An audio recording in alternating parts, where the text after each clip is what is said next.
Budget के हवाले से मेरा तो ख़्याल ये है कि ये आईएमएफ दोस्त बजट था, अवाम दोस्त बजट नहीं था। डायलॉग काफ़ी मशहूर है जिसमें वो शर्मिला फ़ारूकी साहबा कहती हैं कि जो नौजवानों के लिए बजट रखा गया उसमें तो एक नौजवान के हिस्से में एक समोसा भी नहीं आता।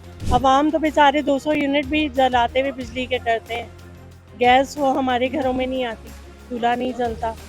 बिजली जो आती है तो उसमें भी जो है ना हम पंखे लाइटें बंद करते फिरते हैं। जिधर रिलीफ देना होता है अवाम को उधर आईएमएफ के पास चले जाते हैं और जिधर इन्होंने जहाज खरीदना होता है उधर आईएमएफ के पास कोई नहीं जाता। ये सिर्फ और सिर्फ आईएमएफ का माल। ये तो मेरे ख्याल में बेहतर नहीं है जिसकी, और इसमें कोई भी रिलीफ नजर नहीं आ रहा। आम आवाम के लिए कोई यहाँ पे रिलीफ नजर नहीं आ रहा। अवाम का तो इसमें नाम ही नहीं है। रिलीफ रिलीफ रिलीफ का नाम है, लेकिन वो सिर्फ अशराफिया के लिए रिलीफ है। एक जो मेरा बहुत बड़ा कंसर्न है वो एग्रीकल्चर की शोबे की तरफ है।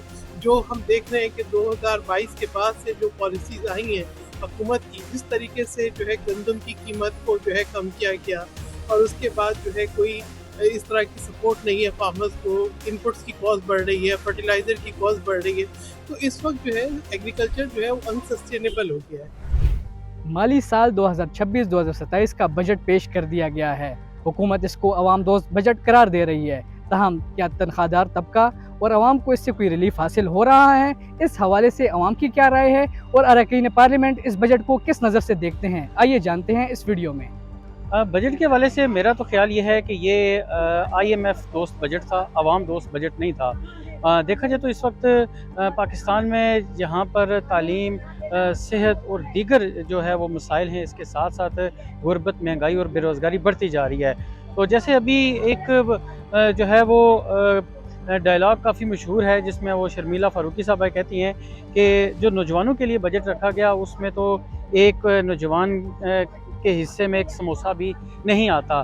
तो आप अंदाज़ा लगाएं कि जो नौजवान जो मुल्क के लिए रीढ़ की हड्डी की हैसियत रखते हैं, अगर उनके लिए एक समोसे के बराबर भी बजट नहीं है तो उन्होंने क्या तरक्की करनी है। हमारी जितनी भी करीम है, पढ़े लिखे लोग हैं, डॉक्टर, इंजीनियर, वो बाहर जा रहे हैं। उसके अलावा देखा जाए तो हमारे जो कारोबारी तबका है वो टैक्स दर टैक्स की वजह से तंग आने के बावजूद अपने बिजनेस कारोबार जो है वो शिफ्ट करते जा रहे हैं। जो गरीब आदमी है वो मज़ीद पिसता जा रहा है। तो मेरे ख्याल से हुकूमत को इस बारे में सीरियस होकर सोचना चाहिए। तो हकीकत है कि तनख्वाहदार तबका तो इंतहाई परेशान है। अवाम के लिए तो कुछ भी नहीं है, सब कुछ हुक्मरानों के लिए है।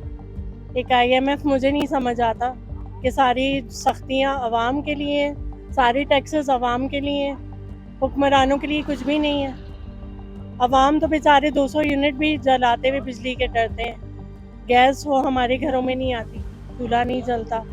बिजली जो आती है तो उसमें भी जो है ना हम पंखे लाइटें बंद करते फिरते हैं कि 200 से ज़्यादा यूनिट ना हो जाए। बाज़ार से भी आप दाल, सब्ज़ी, दूध वगैरह ख़रीदने जाएं तो उस पर भी बेइंतहा टैक्सेस हैं। कोई भी चीज़ आपके लिए ख़रीदना आसान तो नहीं है। कि अमेरिका और इधर उधर अगर आप देखें वो जितना टैक्स लेते हैं उतने ही वापस वो पब्लिक के ऊपर स्पेंड करते हैं।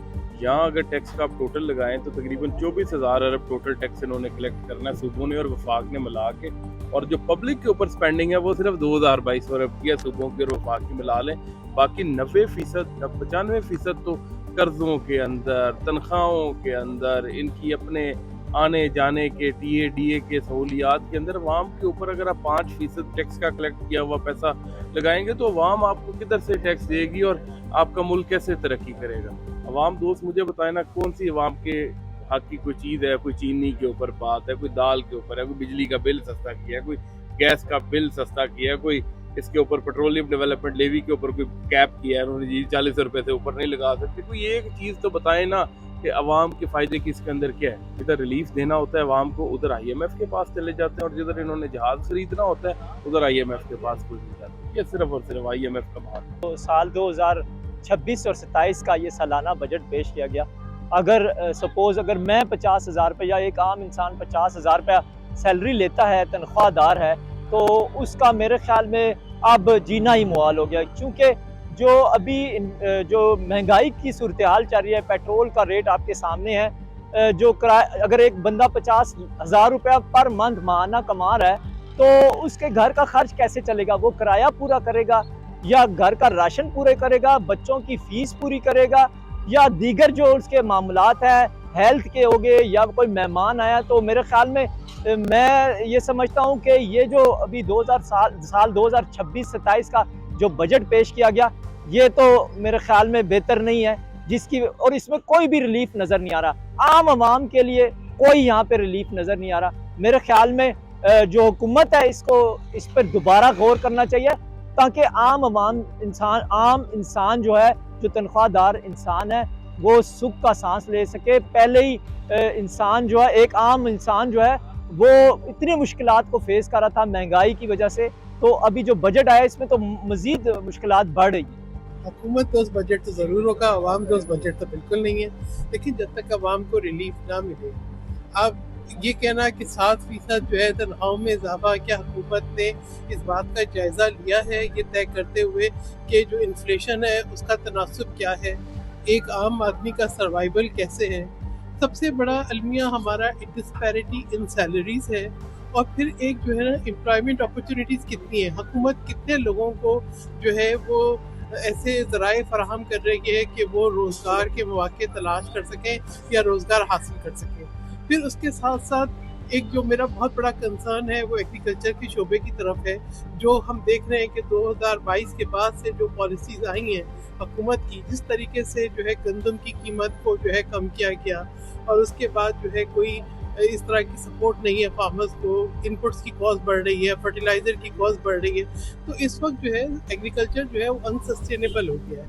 तो ये जो हुकूमत की पॉलिसीज़ हैं, जिसको हम ये कह के हम कंट्रीब्यूट करते हैं towards the food basket, towards the national food security, ठीक है, टेक्सटाइल की आपकी इंडस्ट्री है, आपकी एक्सपोर्ट से वाबस्ता है, लेकिन हुकूमत की पॉलिसी की वजह से ये शोबा जो है निगलेक्ट का शिकार है। इस तरह से हायर एजुकेशन पे क्या हुकूमत कर रही है, यूनिवर्सिटीज़ के जो हाल है वो हमारे सामने है।